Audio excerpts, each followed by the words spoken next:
नमस्कार शेतकरी मित्रांनो, पुन्हा एकदा एका नवीन व्हिडिओमध्ये सर्व शेतकऱ्यांचे मी दत्ता कंकाळ स्वागत करतो. मित्रांनो, आज जयपूर इथे आलेले हे आपले रेग्युलरचे कस्टमर आहेत. जवळपास 3 वर्षापासून 3-4 वर्ष झाले का सर? 4 वर्ष झालेत कंटिन्यू आपल्या पद्धतीने हळद करतात. आणि आपण यांचा कापसाचा पण व्हिडिओ बघितला. कापसामध्ये हे जवळपास 38 क्विंटल गेलेत आणि हळदीमध्ये दरवर्षी 40+ राहतात. त्यांचा आपण परिचय घेऊया. आणि यावर्षी त्यांना काय अडचणी आल्या, कारण दरवर्षी हळद त्यांची दुसऱ्या शेतामध्ये असते. यावर्षी त्यांना काय अडचणी आल्यात आणि त्यावर त्यांना काय सोल्युशन मिळालं आणि ते दरवर्षी 40+ कसे काय चाललेत हे गुपित त्यांच्याकडून ऐकूया. सर नमस्कार. नमस्कार. तुमचं पूर्ण परिचय द्या. माझं नाव संतोष पुंजाजी पायघन, मुक्काम पोस्ट जयपूर, तालुका शेनगाव, जिल्हा हिंगोली. आता कंकाळ सराच्या मार्गदर्शनाखाली दरवर्षी मी हळदीचं लागवड करत असतो आणि त्यांनी जशा पद्धतीने आपल्याला सूचना केल्या वारंवार त्या पद्धतीने आपण औषधी वापरतो. त्यांचं जास्तीत जास्त भर जीवाणू कल्चर किंवा इतर गोष्टीवर आहे. त्याच्यामुळं त्यांच्या पद्धतीने आपण केमिकल खूप कमी केलं आहे आणि सरांनाच जसं सांगितलं आपल्याला त्या हिशोबानेच आपण हळदीचं उत्पन्न काढायला लागलो. दरवर्षी आपण 40+ असतो. आता हा प्लॉट तुमच्या समोर आहे, डोळ्यासमोर.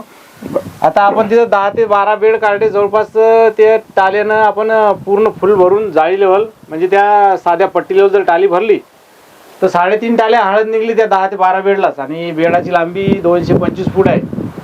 तर अशा पद्धतीनं आपल्याला यावर्षी आपलं जवळपास 70 बेड आहे तर 70 गुंठे रान आहे. तर त्याच्यामध्ये आपल्याला जास्तीत जास्त यावर्षी 40+ पण रिझल्ट भेटू शकते. तर हे सगळं तुमचं जे आहे हे प्रॅक्टिकल तुमच्या समोर आहे. आता बरं, दरवर्षी काय असते बघा, चांगलं शेत तिकडे असते गावाच्या जवळचं. हां, यावर्षी शेत थोडंसं हलकं आहे. यावर्षी या शेतात साधारण सोयाबीन पण येत नाही. ही तिच्यावर कधीच झाली नाही. बरोबर आहे. मग यावर्षी हळदीचा प्लॉट एवढा बढिया बसला सरांच्या मार्गदर्शनामुळे, तो शक्य झाला आपल्याला. बरोबर आहे. आता दरवर्षी इकडं पाण्यानंच हे शेत जाते. बरोबर आहे, कारण तुम्ही सांगता इकडे सगळं पाणीच राहते. तर यावर्षी पाण्यात त्रास झाला नाही का तुम्हाला? पाण्याचं याच्यात पाणी भरपूर होतं, परंतु कसं नियोजन केलं आम्ही की सगळं पाणी शेताचं बाहेर काढून दिलं. बेडात पाणी साचू दिलं नाही, कारण कणसडीचा धोका निर्माण होऊ लागला. परंतु सरांच्या मार्गदर्शनामुळं जे त्यांनी बॅक्टेरियल वगैरे कल्चर वगैरे दिलं होतं आपल्याला, त्यांनी तो टळून गेला आणि आपल्या हळदीला कुठलंच कणसड लागली नाही. आता हे कुठलंही घ्या तुम्ही, बरोबर, सगळे फ्रेश घ्या, सगळा फ्रेश माल आहे. याच्यामध्ये कणसड नाहीच आहे. हे पूर्ण गड्डे असे मोठमोठाले आहेत आणि माल हा तिहेरी आहे. म्हणजे एका गड्ड्याला असे 3 जरी फोडले तर एक टोपलं भर माल निघाला मोठमोठ्या त्याच्यात. हे बघा, यावर्षी कंदाची साईज पण मोठी झाली ही आणि लांबी सुद्धा वाढली. बरोबर आहे. याच्यामध्ये आपण आता बरेच शेतकरी यावर्षी परेशान आहेत. विद्यापीठ म्हणते की बा 20% उत्पादन घटलेलं आहे. तुमचं उत्पादन का घटलं नाही? माझं उत्पादन घटण्यामागचं कारण की मी केमिकलचा वापर कमी केला. आता लोक आतोनात केमिकल वापरायले. मला तरी वाटते त्या केमिकलमुळं या हळदीलाच जखमा होतात काही. आणि त्या जखम झाली की 100% तिथं बुरशीचा अटॅक होतो आणि बुरशीचा अटॅक झाला की तिथं कणसड सुरू होते. बरं, यावर्षी तुम्ही किती बुरशीनाशक टाकले आपल्या कृषी केंद्रावरले? मी कृषी केंद्रावरलं कुठलंच बुरशीनाशक यावर्षी वापरलं नाही. मी जास्तीत जास्त कल्चरवर भर दिला. बरं, आणि बऱ्याच वेळेस आता हुमणी अळीचा त्रास बऱ्याच लोकांना प्रॉब्लेम यावर्षी. तर तुम्ही काय केलं हुमणी अळीसाठी? हुमणी अळीसाठी मी तुमच्याकडून ते हुमणी किल नावाचा जो प्रॉडक्ट आहे तो प्रॉडक्ट घेतला. तो 2 वेळेस मी टाकला आणि 2 वेळेस टाकल्याच्या नंतर मला तो प्रॉडक्ट एकदम बेस्ट त्याचा रिझल्ट आला. मला माझ्या शेतात कुठंच हुमणी लागली नाही नंतर. बरोबर आहे. बरं, आता मला सांगा की हे जे 70 बेड, या 70 बेडमध्ये तुमची अपेक्षा किती क्विंटलची आहे? त्रास होऊन जाते. हे बघा, डब्बे आज माझ्या शेतातच पडले हुमणी किलचे.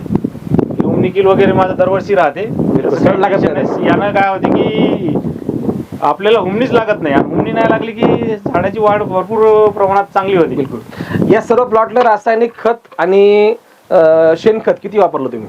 मी शेणखत माझ्याकडे नाही, हे रिअल फॅक्ट सांगतो. फक्त मी रासायनिक खताचा वापर केला. बिलकुल.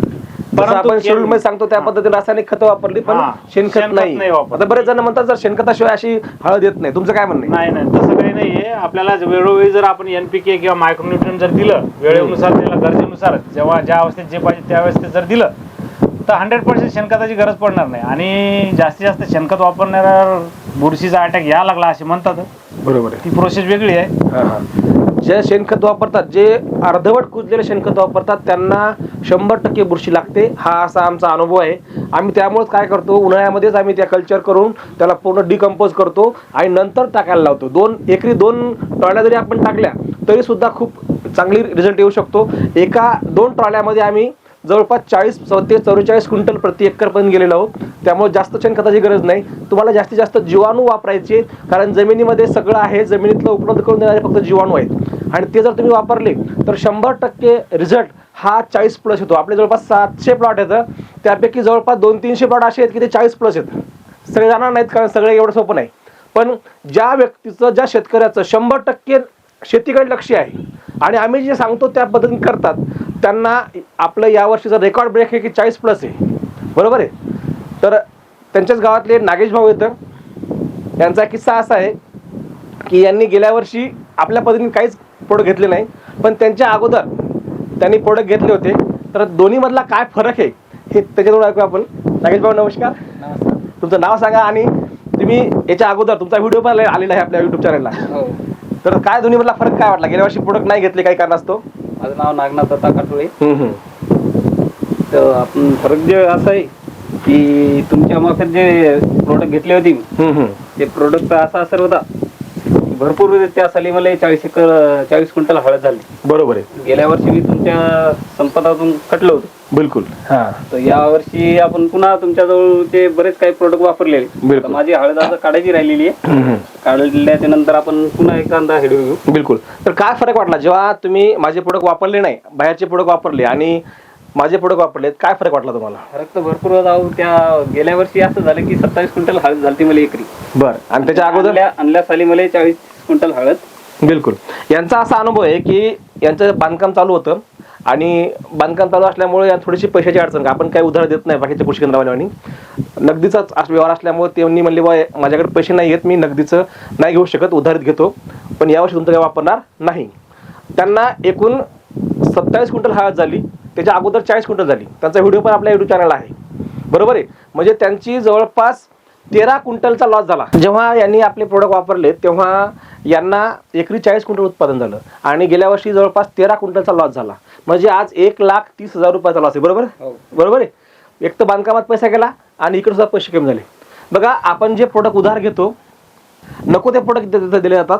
कुठल्याही कृषी केंद्रावर उधार घेण्यापेक्षा नगदीने व्यवहार करा, हे खूप चांगलं आहे, कारण जे आपल्याला पाहिजे तेच मिळतं. बरोबर आहे सर.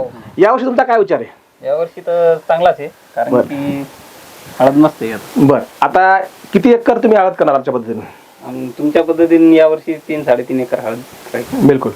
तर हे आपले दोन्ही जुने कस्टमर आहेत, रेग्युलर घेतात. गेल्या वर्षी काही म्हणजे आज 2 वर्षी काही कारणास्तव घेतलं नाही, पण यावर्षी पण रेग्युलर करणार आहेत. मित्रांनो, याच प्रकारचे नवीन व्हिडिओ पाहण्यासाठी आमच्या चॅनल सबस्क्राईब करा. So thank you. Wish you well.